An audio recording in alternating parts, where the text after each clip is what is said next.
Assalamualaikum warahmatullahi. Bismillahirrahmanirrahim. Alhamdulillahirabbil alamin. Nahmaduhu wa nasta'inuhu wa nastaghfiruh. Wa na'udzu billahi min shururi anfusina wa min sayyiati a'malina. May yahdihillahu fala mudhillalah wa may yudlilhu fala hadiyalah. Asyhadu an la ilaha illallah wa asyhadu anna Muhammadan abduhu wa rasuluh. Allahumma salli ala Muhammad wa ala ali Muhammad kama sallaita ala Ibrahim wa ala ali Ibrahim wa barik ala Muhammad wa ala ali Muhammad kama barakta ala Ibrahim wa ala ali Ibrahim fil alamin innaka Hamidum Majid. Rabbi shrah li sadri wa yassir li amri wahlul 'uqdatam min lisani yafqahu qawli, amma ba'd. Alhamdulillah, kita bersyukur kepada Allah SWT kepada kita berkumpul lagi. InsyaAllah hari ini menyambung kelas mengajian kita berkenaan dengan Tarikh Tashriq Islami. Benda kita kali terakhir yang kita bincangkan itu, kita dah bincangkan berkenaan dengan tajuk sampai kepada mazhab ataupun faham Syiah. Sebab bincang tentang Khawarij, kita bincang tentang Syiah, bagaimana munculnya pengaruh dalam tajuk ni terhadap fiqh. Kita tahu bahawa berkenaan dengan persyariatan kita bincangkan adalah berkenaan dengan tajuk penggubalan undang-undang atau peraturan yang terjadi pada zaman demi zaman. Kita mula daripada zaman Nabi, zaman para sahabat. Kemudian last sekali kita bincangkan adalah pada zaman para tabi'in, tabi'in besar, sahabat kecil. Jadi lepas kita bincang itu, kita bincang berkenaan dengan sebahagian daripada pendapat fiqh daripada Syiah. Ini kerana asasnya kemunculan kita ceritakan bukan kerana nak iktiraf, bukan kerana nak bagi tahu macam mana munculnya perbezaan dari sudut pemahaman hukum hakam berdasar kepada mereka punya usul ketika meletakkan hukum. Dalil kan mereka tolak sahabat semua, kecuali beberapa orang saja yang mereka kata masih lagi Islam, yang lain semua dah murtad. Okay. Dengan sebab itu berbeza mereka punya hukum ataupun mereka punya tasyri' daripada ahli sunnah wal jamaah. Baik, kita sambung hari ini insya-Allah. Penyerakan ataupun penyebaran para ulama di seluruh pelosok negeri. Penyebaran, keperpecahan ni, penyebaran maksud dia separuh pergi tempat sini, tempat ni, dikenal para ulama pada seluruh pelosok negeri. Baik, penaklukan Islam mula meluas pada zaman Umar bin Khattab dan berterusan gelombang pemanjangan pengunjuran Islam tu, penyebaran Islam tu, dia punya gelombang tu berterusan ke timur dan juga ke barat. Okey. Dan ia membelah laluannya sesudah daripada ketiadaan Umar lah. Umar antara mulakan, kemudian bergerak dan seterusnya melebar luas. Okey. Jadi tak boleh tidak untuk Arab dan umat Islam ketika itu yang menakluk untuk melayakkan diri mereka untuk memerintah negeri yang mereka takluki dengan ilmu dan juga pengetahuan. Dan tak boleh tidak juga orang yang masuk dalam Islam dari kalangan orang Arab untuk mempelajari bahasa Arab kerana demi agama mereka dan juga dunia mereka. So pentadbiran lepas daripada Islam masuk itu terus pentadbiran dengan bahasa Arab. Para sahabat Nabi SAW dia diajarkan Islam kepada orang ramai dan itu cara penyebaran Islam sendiri. Mana penduduk negeri tersebut masuk belajar bahasa Arab dan para sahabat Nabi SAW mengajarkan Islam pada mereka. Itu sebenarnya yang lebih kuat berlaku sebab para sahabat Nabi SAW tidak banyak menterjemahkan apa benda dalam agama tadi. Mungkin dia translator tapi dia terus mengajarkan agama dengan bahasa Arab. Sebab kesan kita dapat lihat negara-negara yang dimasuki oleh para sahabat Nabi SAW bertukar bahasa mereka daripada bahasa tempatan, bahasa Rom ke Parsi dan sebagainya kepada bahasa Arab. Okey. Maka berterusanlah silih berganti penaklukan Islam dan dia kata menyusuri penaklukan Islam tu pergerakan ilmiah pada negeri-negeri yang ditakluk. Mana bila ada penaklukan Islam berlaku di situ, maka berlaku pula lepas tu gerakan ilmu di negeri-negeri yang ditakluk. Dan kita telah sebutkan sebelum ini kita sebutkan sebelum ini, perbezaan para sahabat dalam tahap mereka dari segi ilmu, darjat mereka segi ilmu, dan bahawa sebilangan mereka ni yang bukan sedikit adalah memiliki dia kata kedudukan ilmiah yang tinggi.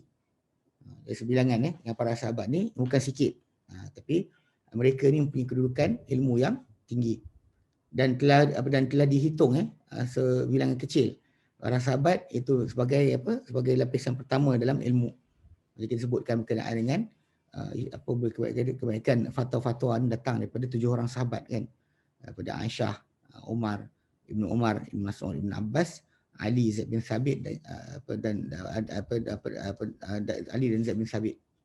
7 orang. Ibnu Abbas sebenarnya dia tabi'in, dia kira sahabat kecil. Tapi dia termasuk dalam kumpulan berkenaan sebab kita kata macam Umar sendiri letakkan dia dalam mesyuarat negeri, mesyuarat negara, bincangan negara, dia bawa masuk Ibnu Abbas dalam perjumpaan tersebut. So lapisan pertama dianggap dalam beberapa orang dari segi ilmu, dan kemudian dihitung pula 20 pada tahap kedua.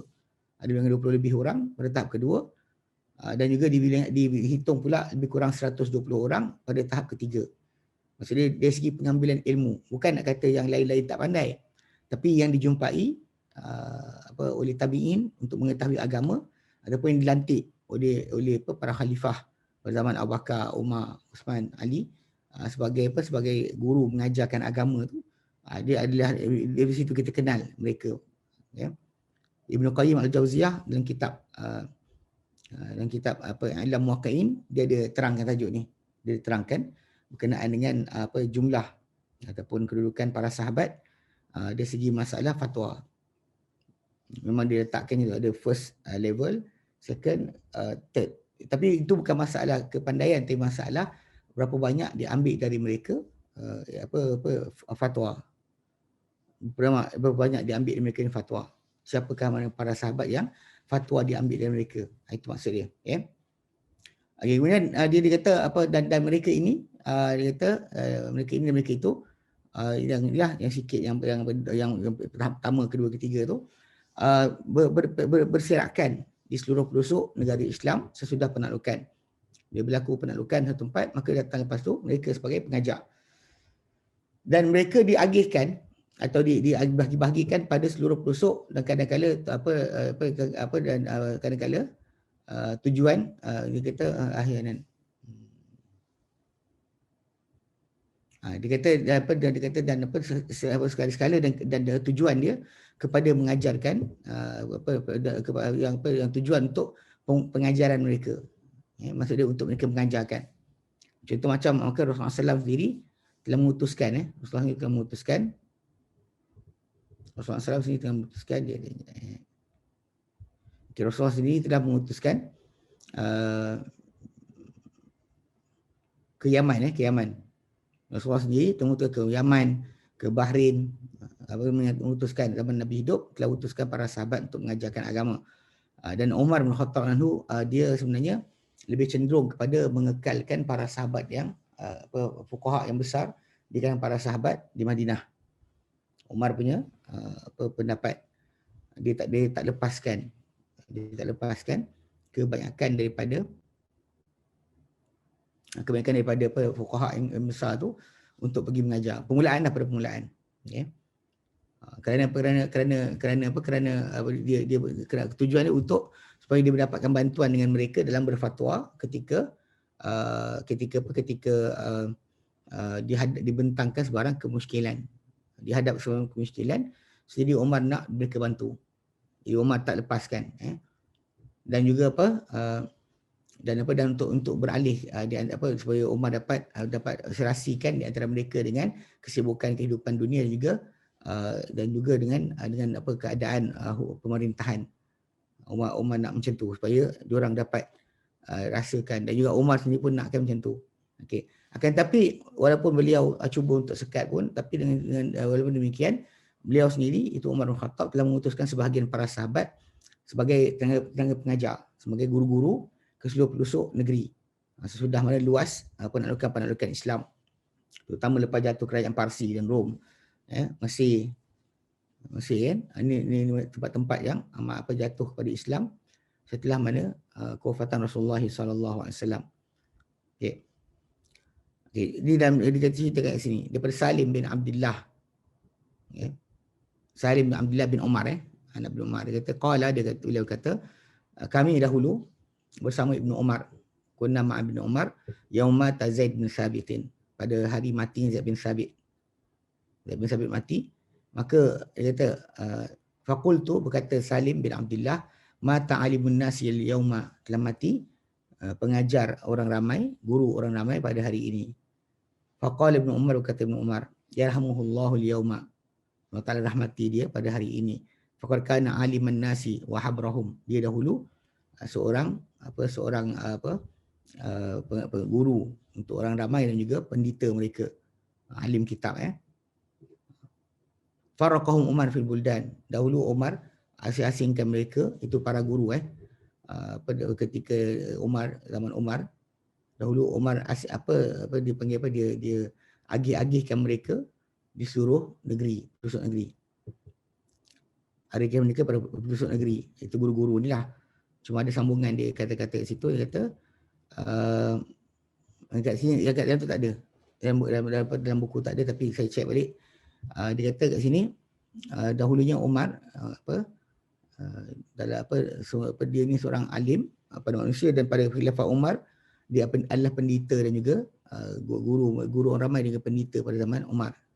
Pendeta pada zaman khilafah Umar, dia adalah rujukan kitab. Umar dahulu agih-agihkan mereka, para sahabat para sahabat yang mengajar ni, Umar agih-agihkan mereka seluruh pelosok negeri. Okey. Kemudian tak namun begitu Umar melarang mereka untuk berfatwa dengan pendapat mereka sendiri. Namun begitu Umar larang mereka untuk berfatwa dengan pendapat mereka. Dalam masa sama Umar telah menahan, tak lepaskan Zaid bin Sabit di Madinah. Dia dikurung Zaid bin Sabit di Madinah supaya beri fatwa pada penduduk-penduduk Madinah. Umar nak fatwa pada Madinah, dia berjalan, maka Umar tahan Zaid bin Sabit yang keluar. Nak ceritakan macam ada Zaid bin Sabit kedudukannya kan. Jadi ada yang lain dihantar. Zaid bin Sabit kekal kat Madinah. Zaid bin Sabit antara kekal kat Madinah, tidak keluar. Dia mati di Madinah dan tinggal di Madinah dulu. Dia tinggal di Madinah dulu. Umar bin Khattab anhu letakkan dia sebagai guru di Madinah. Dan daripada Umar bin Khattab, ini kisah lain daripada Umar bin Khattab, bahawa dia berkata ketika keluar Mu'adz bin Jabal ke Syam. Ketika keluar Mu'adz bin Jabal ke Syam, dia kata apa? Laqad akhalla khurujuhu bil madinati wa ahliha fil fiqhi wa makana yuftihim bihi. Sungguhnya dia telah kosongkan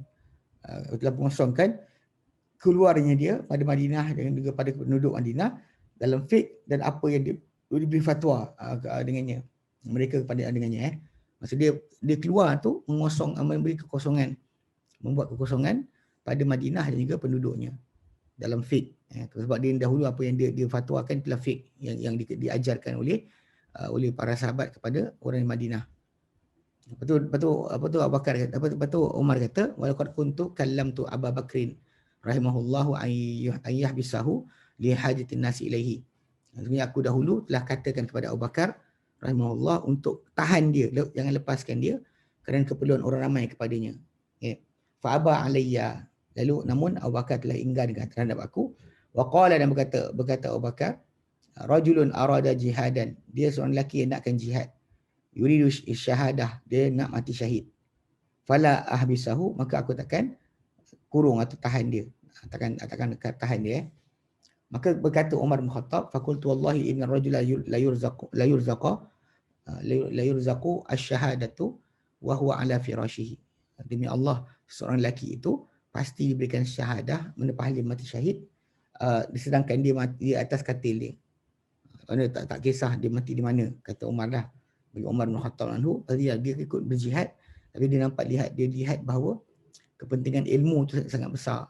Kalau dia kata mati yang alim, tak ada siapa boleh ajar kaum ramai lagi.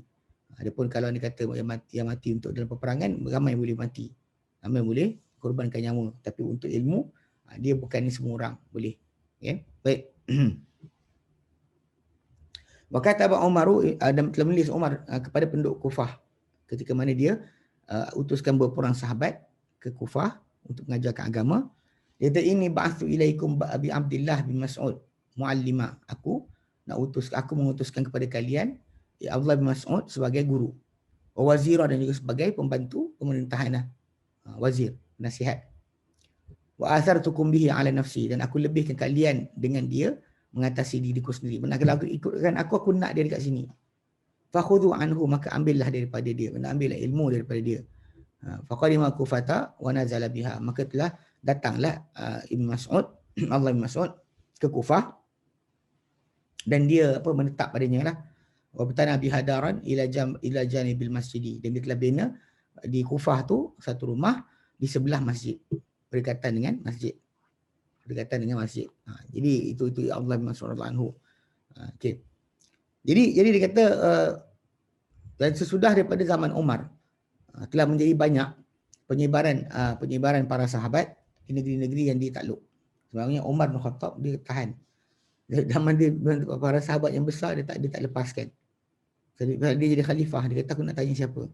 Kalau korang keluar, aku nak tanya siapa. So jadi sebab tu dia tak lepaskan para sahabat yang besar-besar. Bila bin Rabah dia tak bagi keluar.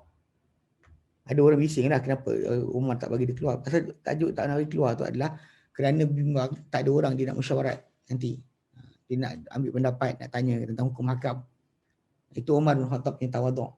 Walaupun dia punya kata-kata ataupun dia punya pendapat, pandangan dia sering menepati dengan Quran, bertepatan Quran.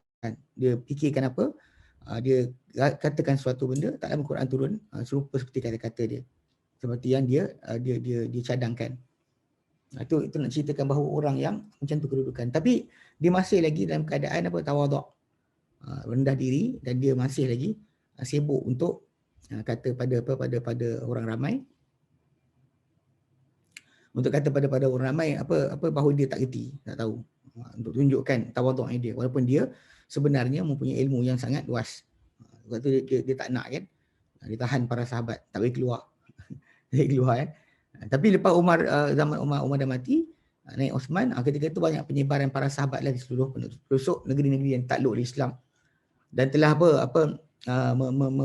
menghasilkan para sahabat yang keluar tu, ulama-ulama yang telah menghasilkan para sahabat yang ulama ni yang berpecah-pecah di seluruh tempat ni. Dia telah hasilkan gerakan ilmiah, gerakan ilmu pada seluruh negeri yang mereka singgah padanya atau tinggal padanya.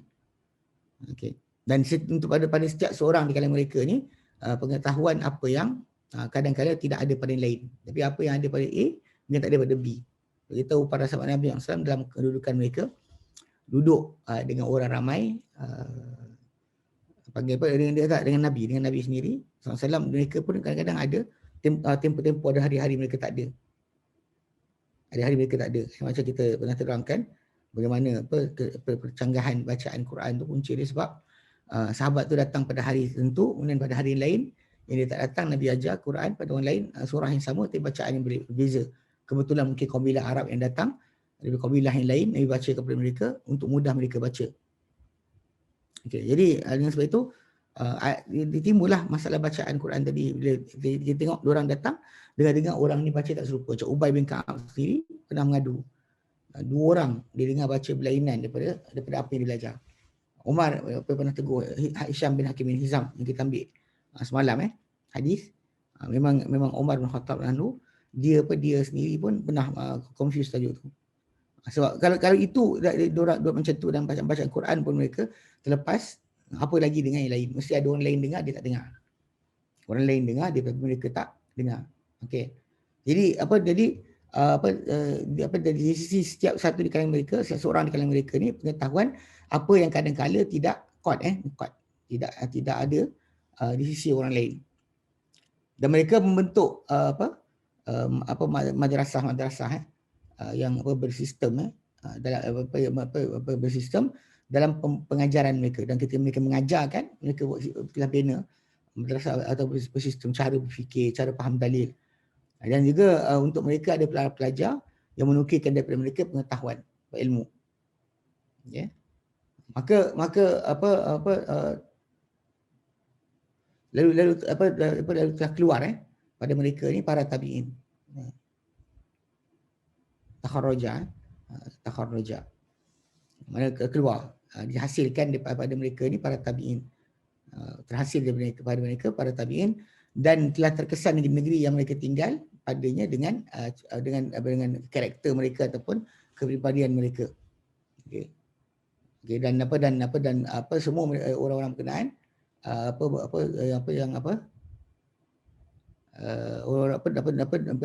mereka telah pergi ke arah dalam ilmu ni dengan sistem ataupun disiplin para sahabat berkenaan.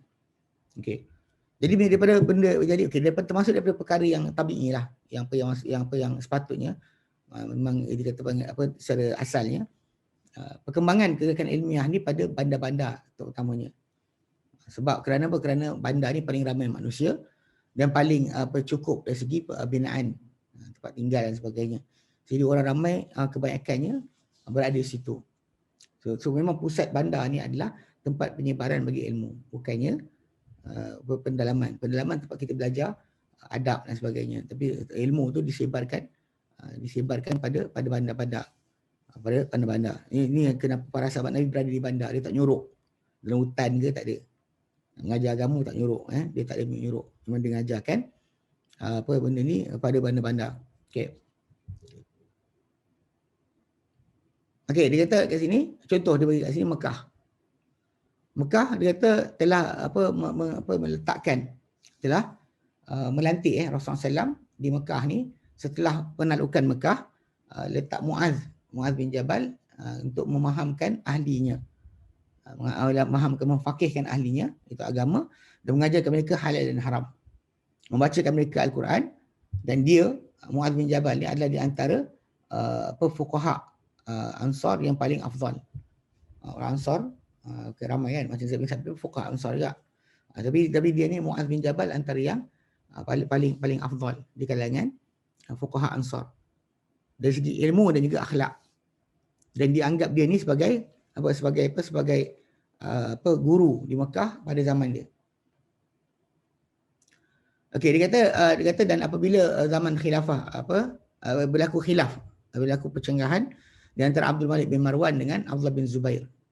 Abdullah bin Zubair berlaku pertembungan. Telah pergi Ibn Abbas ke Mekah dan mengajarkan di Mekah, mengajarkan ilmu di Mekah. Dan dia dahulu duduk di Baitullahil Haram dan mengajarkan tafsir, hadis, fiqh, adab dan juga ilmu Islam yang lain. Dan ke sini dia kata yang paling masyhur terhasil keluar ataupun panggil graduate yang keluar di tangan Ibn Abbas dari kalangan para tabi'in adalah Mujahid bin Jabr terkenal kalau kita baca antara anak murid Ibn Abbas yang paling terkenal dalam bab tafsir. Okey, Attab bin Abi Rabah. Ini Attab bin Abi Rabah, dia ni terkenal dalam fiqh. Taus bin Kaisan Al-Yamani tafsir juga. Taus bin Kaisan Al-Yamani. Tiga ni termasuk ni adalah daripada Mujahid bin Jabr, Attab bin Abi Rabah, Taus bin Kaisan adalah daripada mawali. Maksud dia daripada hamba-hamba yang bila mereka belajar. Dan di sini dapat kita lihat dalam Islam bila seorang tu walaupun dia hamba asal usul dia, dengan ilmu mereka diangkat. Bukan diangkat dengan yang lain, diangkat dengan ilmu. Ya. Tiga mereka ni kalangan mawali. Dan dapat telah menghitung Az-Zahabi serta Ibn Sa'ad. Ni di antara dua ulama yang mengarang berkenaan dengan sejarah hidup para sahabat, para tabi'in dan sebagainya. Dia kata Imam Az-Zahabi dan juga Ibn Sa'ad telah mengira Taus ni termasuk daripada ulama Yaman. Ibn Qayyim pula kira dia termasuk daripada fuqaha Mekah dan mufti Mekah. Kerana ini adalah akhir urusan kehidupan dia. Mula dia asal Yaman, tapi akhirnya menetap di Mekah. Sampai akhir hayat dia. Okey. Kemudian di Madinah pula. Okey, Madinah. Dahulunya Madinah ni adalah negeri perpindahan, okey. Dan juga markas bagi khilafah. Sehingga zaman Uthman bin Affan dan awal ketika Ali mula terima jawatan, memang Madinah ni adalah pusat bagi pemerintahan. dan tempat tinggal, tempat menetap para sahabat yang besar, yang hebat, yang besar-besar semua duduk kat situ. Dan banyak dan dapat, dan maka ia adalah paling banyak dari segi ilmu dan juga paling cukup dari segi masa kemasyhuran. Paling cukup dari segi kemasyhuran. Dan dia kata yang paling yang paling masyhur kosongkan hidup dia, yang mengosongkan masa untuk di Madinah untuk kehidupan ilmiah adalah di Madinah, dia kata, dan banyak pendamping dia dan para pelajar dia adalah Zaid bin Sabit serta Abdullah bin Umar bin Khattab. Abdullah bin Umar bin Khattab. Dua orang ni terkenal sebagai fuqaha di Madinah. Di Madinah, fuqaha para sahabat di Madinah. Macam saya kata tadi, Zaid bin Sabit sebenarnya dia tak keluar langsung. Tak dibenarkan keluar oleh Umar bin Khattab. Okay. Dan telah keluar pada tangan ulama Madinah ni, di kalangan para sahabat, banyak di kalangan para tabi'in. Yang paling terkenal di antaranya, masyhur sekali adalah Sa'id bin Musayyab. Sa'id bin Musayyab. Ini anak murid kepada Ibnu Umar. Okay. Urwah bin Zubair bin Awam. Ini anak-anak kepada Zubair bin Awam. Itu anak saudara Aisyah radhiyallahu anha, anak Asma. So maka kemudian jadi lepas tu daripada mereka ni, Ibnu Syihab Az-Zuhri Al-Qurashi yang ambil daripada para tabi'in yang besar, akan ada hafal fiqh mereka, ulama-ulama Madinah dan hadis mereka. Az-Zuhri ini yang mengumpulkan akan ilmu-ilmu ulama-ulama Madinah. Okey. Tapi terkenal dia lah, dia ni antara yang awal mengumpulkan hadis. Kalau anda kata macam geng-geng orang tadi sering nak serang dia lah, serang karakter dia, Az-Zuhri atau Ibnu Syihab Az-Zuhri. Okey. Kemudian di Kufah pula. Kufah balik Iraq telah singgah atau menetap di Kufah di kalangan para sahabat Rasulullah SAW ramai. Tapi yang paling masyhur di antara mereka ni dalam ilmu adalah Ali bin Abi Talib, Abdullah bin Mas'ud, yang paling terkenal. Namun dia kata telah terkesan Ibn Mas'ud ni lebih memberi kesan dari segi ilmu padanya, pada Kufah ni, walaupun Ali pada situ, pernah ada kat situ, tapi ilmu yang disebarkan Ibn Mas'ud lebih kuat kesan di Kufah, di mana Umar bin Khattab telah memutuskan dia kepada ahli Kufah untuk mengajarkan mereka. Zaman Umar lagi. Dia zaman Osman dia dipindahkan. Zaman Umar dia berada di Kufah mengajarkan mereka. Jadi telah mengambil daripada beliau, daripada Ibn Mas'ud ni, ramai di kalangan ahli penduduk Kufah, dan terbentuk di Kufah ni satu gerakan ilmu yang sangat besar. Dan antara pelajar Ibn Mas'ud radhiyallahu anhu yang paling terkenal mengambil ilmu daripadanya adalah paling banyak ilmu di kalangan mereka adalah Alqamah bin Qais. Kemudian Aswad bin Yazid, Masruq ibnu Ja'd, Jim Ain Dal, Ja'd, Syirah bin Harith, Asy-Sya'bi ni masalah sikit. Sebab para ulama bercanggah berkenaan tarikh lahir dia. Mana ada yang kata ketika mana Ibn Mas'ud duduk dekat Kufah tu, dia punya umur baru berapa tahun je. Takut pasal Ibn Mas'ud mati tahun 32 je 32.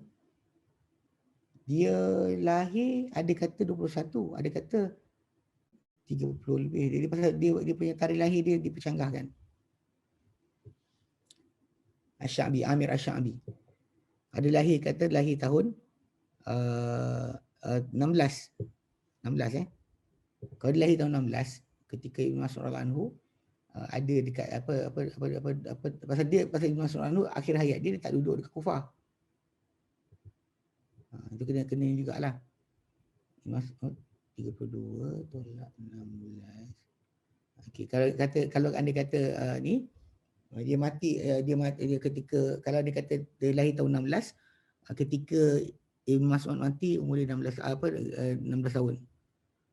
Kalau tapi yang satu lagi riwayat kata dia lahir tahun 31. Ibn Mas'ud mati tahun 32. Setahun takkanlah dia dapat belajar ilmu daripada Ibn Mas'ud. Ada kata 21. Tahun 21 32. Dia dah umur 11 tahun. Ada kata yang tu. So basically dia, tentang tarikh lahir dia ni dipercanggahkan. Dan masalah kedua adalah masalah adakah lagi dia Ibn Mas'ud berada di sana ketika mana dia ni. Dia umur berapa tu Mas'ud dah tinggalkan ke tidak. Sebab Ibn Mas'ud radhiyallahu anhu dia tak tinggal di dia tak tinggal di Kufah. Tak mati di Kufah. Tak mati di Kufah. Ibn Mas'ud radhiyallahu anhu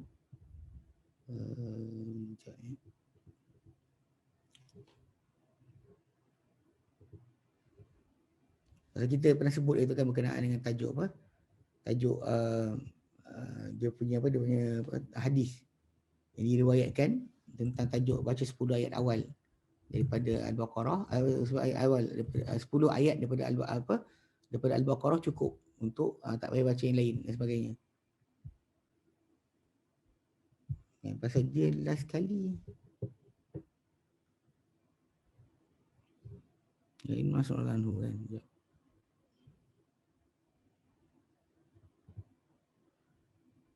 Dia mati di Madinah.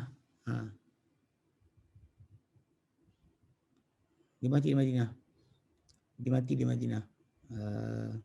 Jadi Asy-Sya'bi ni sebenarnya kalau ikutkan kat sini walaupun tulis kan, sebenarnya banyak para ulama kata tak dapat.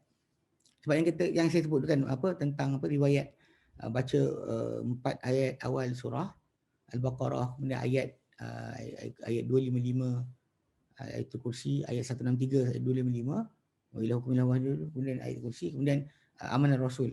Kan ada orang kata cukup, madai, tak payah baca lain. 5 ayat awal, 1 ayat ini, ayat akhir. So jadi benda tu sebenarnya Asy-Sya'bi ni riwayatkan daripada Ibn Mas'ud. Problem dia Asy-Sya'bi ini dipercanggahkan berkenaan dia dengar ke tidak daripada Ibn Mas'ud radhiyallahu anhu. Dipercanggahkan adakah dia telah dengar daripada Allah Ibn Mas'ud radhiyallahu anhu. Itu sudut yang kita kena jagalah. Amir Asy-Sya'bi, kemudian An-Nakhai. An-Nakhai ni nama dia kejap.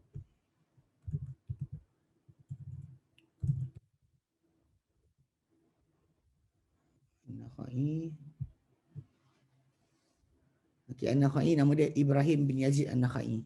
Ibrahim bin Yazid An-Nakhai.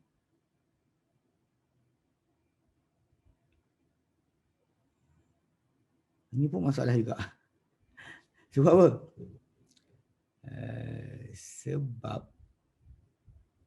Sebab dia lahir tahun 47.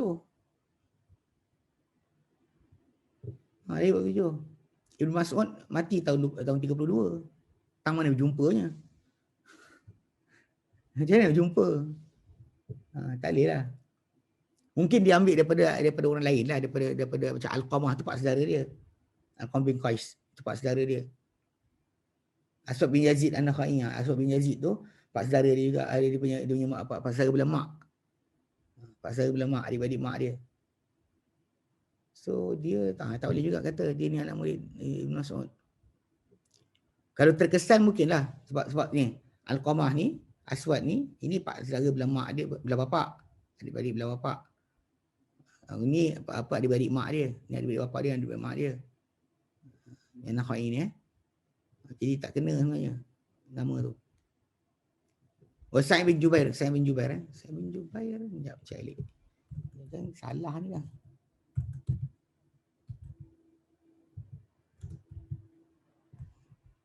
Sa'id bin Jubair 46. Ni pun sama tak? Macam ni nak jumpa Ibn Mas'ud? Dia lahir 46. Ibn Mas'ud mati 32. Ibn Mas'ud mati tahun 32 Hijrah. Dia lahir 44. Macam mana boleh jadi anak murid? Balik pada asal kalau nak kata terkesan mungkin lah. Terkesan mungkin. Ulama yang muncul panggil dengan dia muncul dia belajar Ibn Abbas. Dia belajar dengan Ibn Abbas radhiyallahu anhu. Sa'id bin Jubair.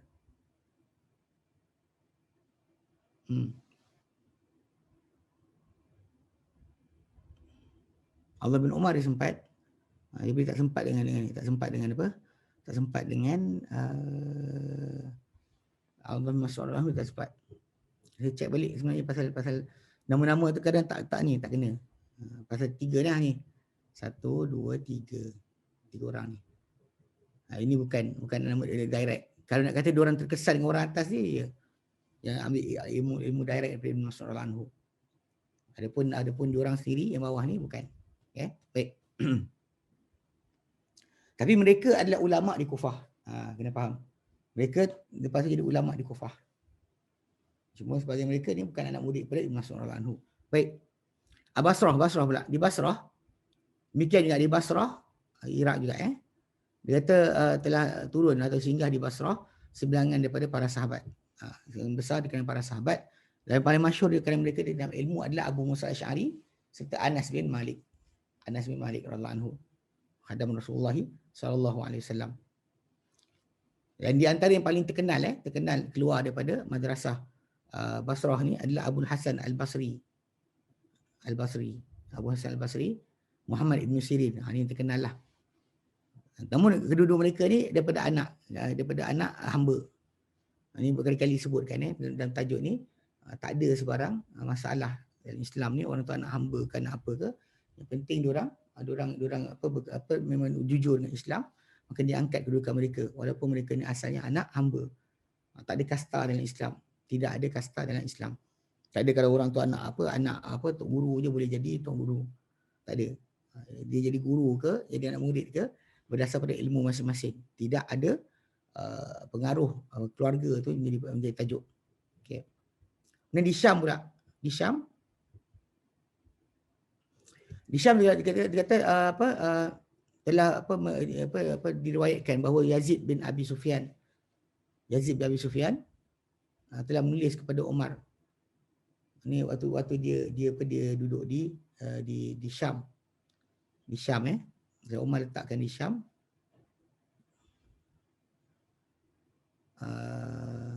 Umar gunakan Muawiyah bin Sufyan. Yazid bin Abi Sufyan ni dia beradik daripada Muawiyah lah. Dia tulis surat pada Umar. Dia kata telah memerlukan penduduk Syam kepada siapa yang mengajarkan mereka Al-Quran.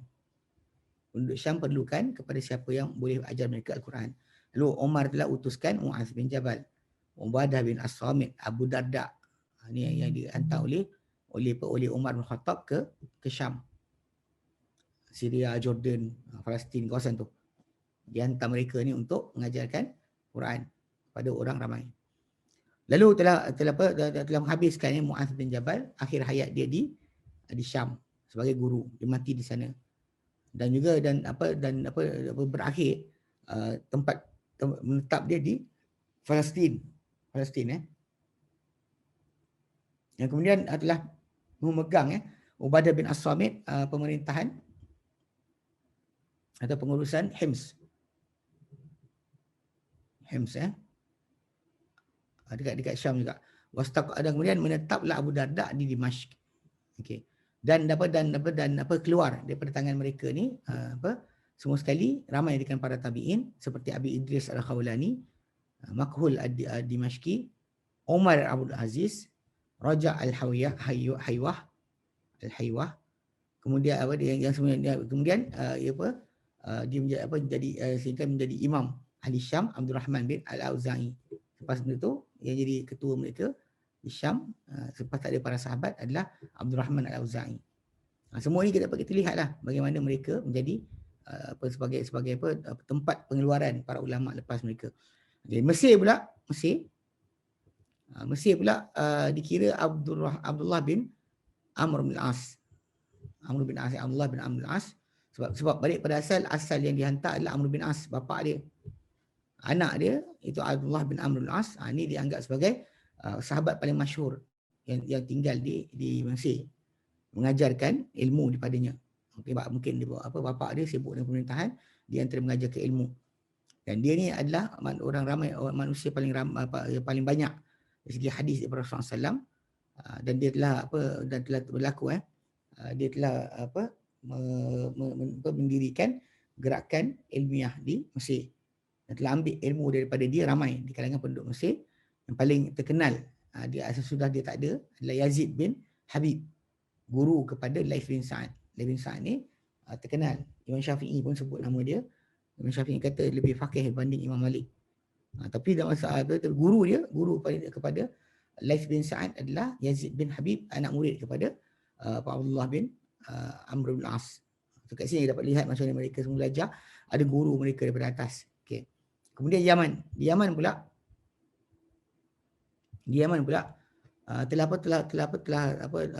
diketahui di kalangan para fuqaha Yaman, di kalangan para tabi'in seperti Mutarrif bin Mazim, Qadi Sana'a, Abdul Razak bin Hammam, pengarang kitab Musannaf Abdul Razak. Imam Syafi'i bersungguh-sungguh nak pergi daripada Iraq, sibuk pergi Sana'a, kena jumpa dengan dia. Dia kata ya Buddha min Sana'a wa in tala safar, tak boleh tidak kena pergi Sana'a juga walaupun jauh perjalanan. So sanggup Imam Syafi'i rahimahullah pergi ke sana. Okay. Kemudian Hisham bin Yusuf ini mungkin kita biasa jarang pakai nama dia, tapi dia ada di antara. Hisham bin Yusuf siapa je?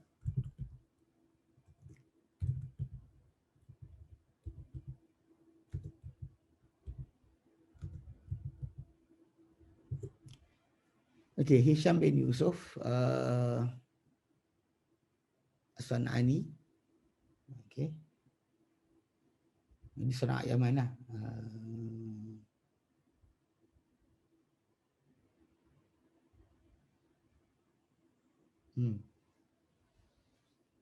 Dia antara Qadi Sana'a. Qadi Sana'a dulu terkenal. Dia antara Imam Ahmad pernah ambil riwayat daripada dia, hadis. Ambil riwayat daripada dia, hadis. Baik. Qadi Yaman lah. Okey. Baik. So itulah dia kata antara nama-nama tempat. Jadi kat sini kita dah faham sebenarnya bila para sahabat Nabi SAW, mereka bersirakan duduk di tempat yang berlainan dan berdasar pada apa mereka dengar dari Nabi SAW, mereka ajar balik apa yang disampaikan, yang mereka belajar dari Nabi SAW kepada orang-orang yang mereka jumpa di negeri-negeri mereka berada. Bahkan bila mereka pergi mengajarkan agama di negeri-negeri tersebut, sampaikan keluar, muncul di situ macam madrasah ataupun tempat pengajian. Dan tempat pengajian asal mereka adalah masjid. Kita ada sekolah khas, bukan sekolah diasingkan. Memang masjid itulah tempat menuntut ilmu. Halaqah ilmu akan dibuat bulatan-bulatan tu untuk bukannya berzikir, tapi untuk bukan zikir goyang badan, tapi untuk belajar agama. Yang macam Nabi SAW puji mereka, kata Allah Ta'ala puji mereka depan para malaikat kerana mereka duduk mengingati kitab, belajar kitab Allah, mengingati apa, berzikir dan sebagainya dengan cara inilah ingin memperingatkan, bukannya dengan cara gitu dekat atas dalam bulatan. Itu beza dia. Banyak orang salah faham bab apa halaqah zikir ni. Halaqah zikir atau lingkungan circle of zikir. Sebab mereka belajar agama itulah halaqah zikir mereka. Itulah halaqah zikir mereka. Bukannya yang lain. Baik. Ada soalan? Sebelum kita masuk pada riwayat hadis. Ini semua diberi kesan kepada masalah fiqh ataupun pensyariatan hukum. Sebelum kita masuk, ada tak soalan?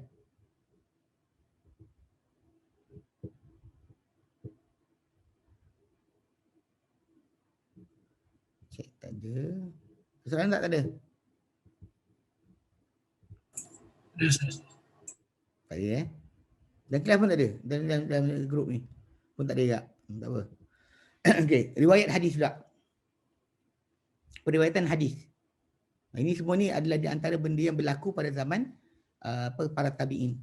Para tabi'in lepas zaman para sahabat, para sahabat kecil. Pasal tadi kita sebut nama apa, nama Az-Zuhri tadi kan, Ibn Syihab Az-Zuhri, dia di antara yang mula-mula menggerakkan periwayatan hadis ni ditulis, dicatat. Jika tidak mereka hafal saja pada zaman berkenaan. Okey, periwayatan hadis. Setelah wafat Rasulullah SAW, dan Quran Karim terpelihara dalam dada orang ramai dan juga tertulis pada pada kulit-kulit dan juga tulang-tulang bahu serta batu dan sebagainya, kepingan batu dan sebagainya. Quran ditulis pada medium-medium berkenaan. Ketika mana Rasulullah wafat, itulah keadaan berlaku. Quran telah terjaga dalam dada penghafalnya dan tertulis pada apa helai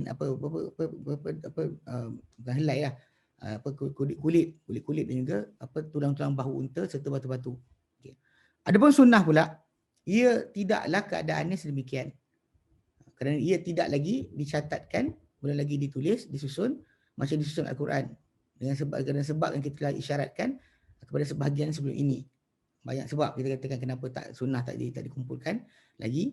Antara terpenting adalah kebimbangan bercampur aduknya sebahagian kata-kata Rasulullah SAW dengan Al-Quran. Bimbang tercampur aduk kata-kata Rasulullah dengan Al-Quran. Dan apa yang datang daripada larangan, menulis sesuatu selain daripada Al-Quran. Yang Nabi yang sebut dalam hadis, baginda, Nabi kata dah taktubu anni, yang kalian tulis daripadaku. Man kataba anni ghairal Quran falyamhuh. Barang siapa yang tulis daripadaku selain Quran, maka padamkan ia. Okay. Namun begitu dia kata, ini tak menafikan bahawa telah menulis pada zaman Rasulullah SAW dahulu, zaman Rasulullah SAW sesuatu daripada sunnah. Macam kita sebutkan sebelum ini daripada suhuf yang ada lembaran-lembaran yang tulis oleh para sahabat. Macam Abu Hurairah ada lembaran tulisan, dia tulis balik apa yang didengar daripada Rasulullah SAW. Okay. Akan tapi Rasulullah SAW walaupun dia tak benarkan para sahabat tulis, baginda telah berpesan kepada para sahabat baginda untuk menyampaikan sunnah kepada siapa sesudah mereka, berserta dengan pemastian apa mereka riwayatkan, apa mereka ceritakan kena pastikan. Telah mengeluarkan Abu Daud, Tirmizi dan juga At-Tirmizi daripada riwayat Zaid bin Thabit bahawa Rasulullah SAW telah bersabda nadarallahu mur'an sami'a maqalati fahidhaha wa'aha. Semoga Allah bahagiakan seorang manusia seorang individu yang mendengar kata-kataku, lalu dia menghafalnya dan juga dia perhatikan dia jaga. Warawaha kama sami'aha, kemudian dia diceritakan balik ia macam dia mendengarnya. Farubba muballighin au amin sami'in. Barangkali dia kata ramai di kalangan yang menyampaikan muballighin. Au lebih mendengar min sami'in daripada orang yang daripada orang yang mendengar. Muballaghun. Farubba muballaghun au amin sami'in. Dia kata barangkali ramai di kalangan orang yang disampaikan kepadanya lebih prihatin atau lebih fokus memberi perhatian berbanding orang yang mendengar. Jadi dan hadis ini sebenarnya ni mutawatir. Lebih 14 orang, lebih daripada 10 orang, 14 orang sahabat Nabi riwayatkan hadis ni. Yang Nabi suruh apa Nabi cakap sampaikan balik.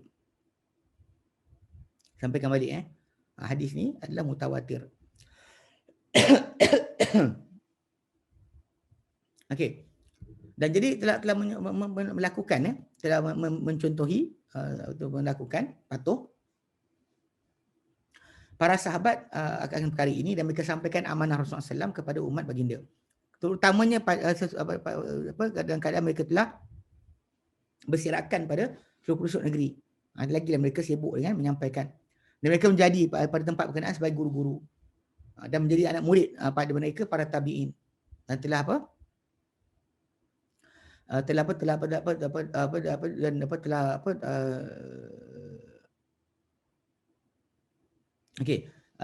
menjadi pelajar pada mereka para tabi'in dan telah bermusafir berkelana kepada para sahabat ni, siapa yang berkelana daripada tempat jauh, daripada tempat yang jauh ke jauh yang sukar, dia kata, dan juga letih bermusafir untuk ambil ilmu daripada para sahabat. Nabi sampai ini Namun dia kata, namun para sahabat Nabi, walaupun Nabi mereka buat benda ni, mereka tak sama taraf dalam menceritakan daripada Rasulullah SAW. Ada sikit, ada banyak. Di antara orang yang sikit menceritakan adalah Az-Zubair bin Awam, untuk tak dengar nama dia banyak sangat. Zaid bin Arqam. Ada Al-Quran turun tentang dia, yang bila dia dedahkan tentang Abdullah bin Ubay, cakap something, patut turun Quran mengiyakan dia. Imran bin Husayn, walaupun kita dengar banyak hadis dalam kitab iman, dalam Sahih Muslim, Sahih Bukhari ada, tapi pada bab yang lain itu kurang. Okey, dan barangkali itu kenapa mereka termasuk Anas bin Malik. Antara yang kurang sebenarnya. Nak kata ramai tak. Tak, nisbah. nisbah dari segi masalah sepatut banyak Anas. Tapi Anas bin Malik dia berjaga. Dan mungkin orang dengar daripada Anas banyaklah benda, cuma daripada sudut ni dia kata ni dia kata beberapa kali kenapa mereka ni sikit, ada sebabnya kerana separuh tu mati awal dan sebagainya. Macam Abu Bakar. Sikitlah cerita daripada dia. Cerita daripada dia daripada Nabi adalah sikit banding dengan orang lain. Sebab masa ketika dia memerintah, Nabi dah tak ada. Ketika Nabi ada, orang rujuk Nabi. Bila Nabi dah tak ada, orang rujuk dia. Tapi masa tu, zaman tu tak apa aman. Sibuk berperang dengan orang tak bayar zakat, Nabi palsu. Kan, orang murtad. Dan dia akhirnya tak sempat. Jadi merintahnya 2 tahun saja. Okay, jadi ada pun yang lain ni macam yang kita kata yang mengelak ni, yang banyak yang kurang menceritakan hadis ni. Mungkin kali dia kata barangkali itu daripada sebab mereka berjaga-jaganya mereka daripada jatuh dalam pendustaan dengan tanpa tujuan lah. Walaupun mereka tak niat nak tipu atas nama Nabi, tapi takut menipu atas nama Nabi terjadi. Kerana itu adalah kerana diriwayatkan bahawa Anas bin Malik radhiyallahu anhu dahulu sering bila dia sebut hadis daripada Nabi SAW, dia kata au kama qala, atau macam Nabi katakan, atau seperti Nabi katakan. Tapi sebenarnya Anas ni yang riwayatkan hadis tu. Hadis yang Nabi kata, Anas kata ketika nak mati, dia kata kalaulah tidak kena sabda Nabi SAW, aku cerita kamu macam-macam. Dan aku dengar Nabi SAW bersabda, man haddatsa anni bi haditsin yura anhu kadiban fa huwa hadul kadibin.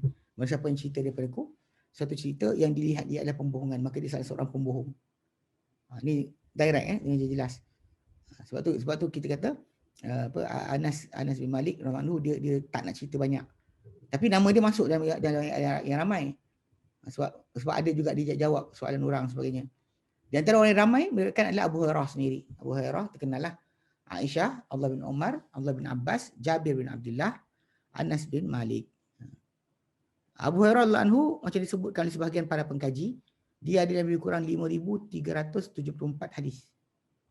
5,374 hadis. Dalam bab yang berbagai, dalam bab iman dan macam-macam bab. Okey, kemudian Aisyah radhiyallahu anha ada 2,210. 2,210. Ni antara cara mudah nak bilang, pergi buka Musnad Ahmad. Itu kita dapat secara kasar jumlah dia banyak mana. Sebab Musnad Ahmad tu dia susun, kitab Musnad Ahmad tu berdasar pada nama para sahabat.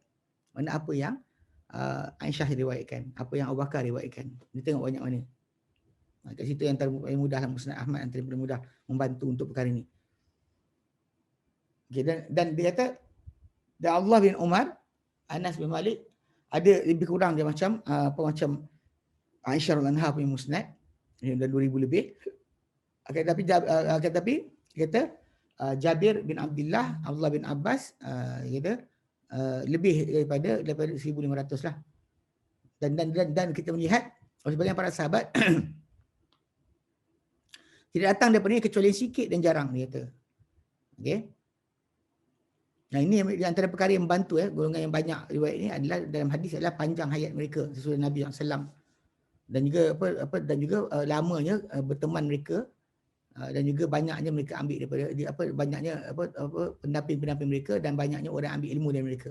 Itu betul punca mereka ni banyak dikatakan ada hadis sebab mereka ni orang yang diambil dari mereka pengetahuan ramai. Zaman aman, orang dapat datang jumpa dia, belajar dan sebagainya. Itu contohlah sebab kenapa banyak. Dan dia kata, dan telah berusaha para sahabat kecil yang kecil untuk menghimpunkan hadis daripada yang besar mereka, dan mereka telah pergi mencari bermusafir dan mencari akan hadis.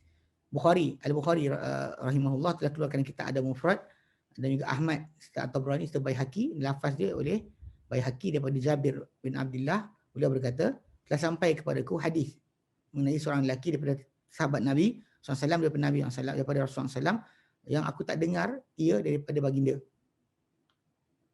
Mana Jabir, dia dapat tahu ada seorang lelaki dengan para sahabat, di kalangan para sahabat Rasulullah Nabi, yang mendengar daripada Nabi SAW apa yang dia tak dengar daripada Nabi. Dia kata, maka aku pun beli seekor unta. Dia beli. Unta tak ada kenaan, dia beli unta. Lalu dia pun persiapan unta dia berjalan kepada dia dia kukuhkan, dia persiskan untuk pergi jumpa sahabat tersebut. Kemudian aku berjalan kepada dia dan sebulan sampai aku datang ke Syam. Tiba-tiba aku tengok sahabat tersebut adalah Abdullah bin Unais Al-Ansari. Aku pun datang kepada dia dan aku kata, ada satu hadis sampai kepada aku daripada engkau bahawa engkau mendengarnya daripada Rasulullah SAW tentang penzaliman, mazalim, yang aku tak pernah mendengar ia daripada Nabi. Lalu aku bimbang aku mati atau engkau mati sebelum aku mendengarnya. Lalu Abdullah bin Unais kata, aku mendengar Rasulullah SAW bersabda, yusyarun nas ghullan buhma. Dia kata akan dibangkitkan manusia dalam keadaan tidak bersunat dan juga buhman. Maksud dia buhman tu, kami berkata buhman tu apa? Dia kata buhman tu tiada bersama-samanya apa-apa. Dan akan menyeru penyeru akan menyeru padanya penyeru atau seruan mendengarnya siapa jauh terdekat. Maksudnya dalam ramai-ramai di masyarakat tu, orang sini cakap semua dengar. Okay. Dia kata lalu menyeru tengah-tengah mereka penyeru seruan yang dia mendengarnya daripada jauh, siapa yang jauh macam dengar daripada dekat. Dia kata ana dayyan. Ana dayyan. Akulah yang membuat perhitungan pembalasan. Tidak harus sesiapa daripada ahli neraka untuk masuk neraka, atau sesiapa daripada ahli syurga di sisinya ada, sedangkan di sisinya ada penzaliman, sehinggalah aku kisoskan ia daripada orang tersebut. Maksudnya ada ahli neraka yang akan masuk neraka, tapi ada di kalangan ahli syurga yang di sisi dia ada penzaliman. Ada penzaliman sehinggalah dibalas. Dan tak harus untuk siapa di kalangan ahli syurga masuk syurga, sedangkan sesiapa di kalangan ahli neraka menuntut dia dengan penzaliman. Jadi tak kira siapa. Maksudnya kalau anda kata ahli neraka nak masuk neraka, tapi ada di ahli syurga, di sisi dia ada penzaliman, ada penzaliman nak tuntut balik, dapat. Tak boleh masuk lagi. Tuntut dulu baru dapat. Kemudian kalau anda kata ada ahli syurga yang nak masuk syurga, tapi ada ahli neraka yang nak tuntut dia, dari segi penzaliman, takkan masuk syurga kecuali sudah sudah dituntut dia, sehingga dah dikisos daripada ahli syurga tersebut. Hatta latmah, sehingga satu tamparan pun. Tampar pun akan ulang balik. Jadi kami kata bagaimana? Inna man atillah uratan ghullan buhman. Okey. Dia kata kita hanya datang kepada Allah Ta'ala dan keadaan urah telanjang, ghullan, tidak berkhatan, buhman, tak ada buat apa-apa, qala bil hasanat was sayyiat. Maksudnya dengan kebaikan keburukan je. Adapun baju pakaian tidak ada. Dia musafir kan. Jadi kata dengan seumpama keprihatinan ni yang dibuat oleh Jabir bin Abdullah yang dengar hadis tersebut. Hadis berkenaan sanggup musafir jauh kan, hanya beli kenderaan hanya untuk mendengar hadis tersebut daripada orang yang mendengar daripada Nabi SAW. Okay. Jadi dia kata keprihatinan seperti ini dan juga musafir seperti ini bagi menuntut sunnah dengan seumpama macam inilah bermulanya riwayat hadis, periwayatan hadis dan pengambilan dalam mendengar dan peluasan mengambil kedudukan pada meluas dan juga tersebar. Dan mulalah tertumpu pandangan kepada para sahabat radhiyallahu anhum dan juga kesungguhan para tabi'in untuk bertemu mereka, menukil daripada mereka apa yang dalam dada mereka daripada pengetahuan sebelum mereka pulang kepada Ar-Rafiqul A'la, teman yang tertinggi itu Allah Ta'ala. Okay. Sebelum mereka mati. Dan tidak ada syak seorang pun di kalangan mereka pada pengambilan ilmu daripada para sahabat, pengambilan hadis daripada para sahabat, dan tidak ada dimasukkan pada hadis Rasulullah SAW sebab apa-apa tidak dapat disumbat-sumbat apa-apa, sehinggalah berlaku fitnah dan munculnya kumpulan fitnah, kumpulan Khawarij keluar, Syiah keluar, dan mulalah peralihan kehidupan orang Islam agama ni ikutan kepada peralihan mereka dalam kehidupan politik mereka, tidak lagi kepada dalil daripada nas tapi kepada politik. Maka mulalah timbul masalah kat situ. Nanti insya-Allah kita bincangkan berkenaan dengan permulaan pembuatan hadis, fabricating of hadis. Jadi kita bincang kemudian untuk itu Baik. Wallahu a'lam. Ada soalan?